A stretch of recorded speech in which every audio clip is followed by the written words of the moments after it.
প্রভুই পথ সত্য শ্রীনামকেশকে আমি তোমাদের প্রত্যেকের জন্য একটি স্থান প্রস্তুত করতে যাচ্ছি।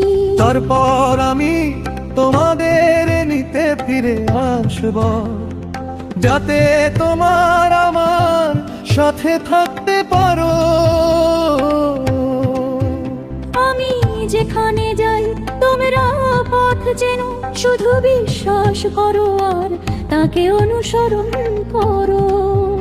প্রভু আমরা পথ জানি না, আমাদের পথ দেখাও, আমাদের পথ দেখাও।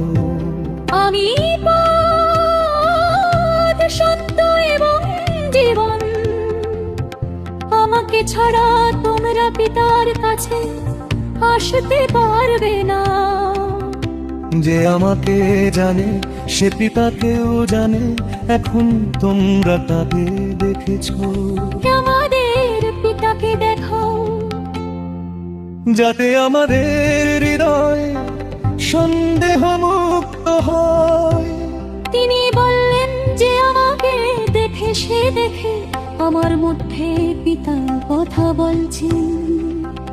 আমি পিতার মধ্যে আছি, পিতা সর্বদা আমার মধ্যে আছেন।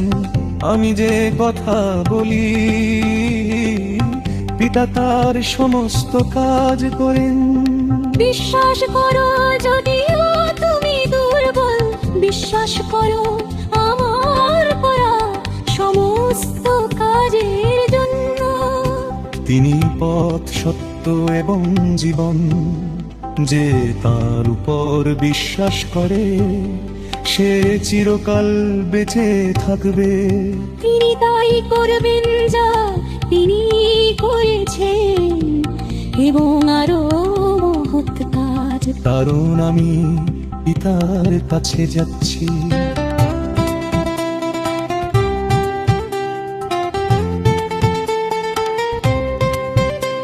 পিতার গৃহে যাওয়ার পর হৃদয়ে উজ্জ্বল,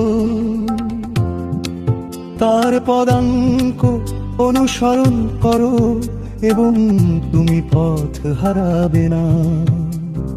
তার মধ্যে আমি বেঁচে থাকি, আমি শান্তিতে থাকি, চিরকাল পিতার সাথে স্বর্গীয় আনন্দ।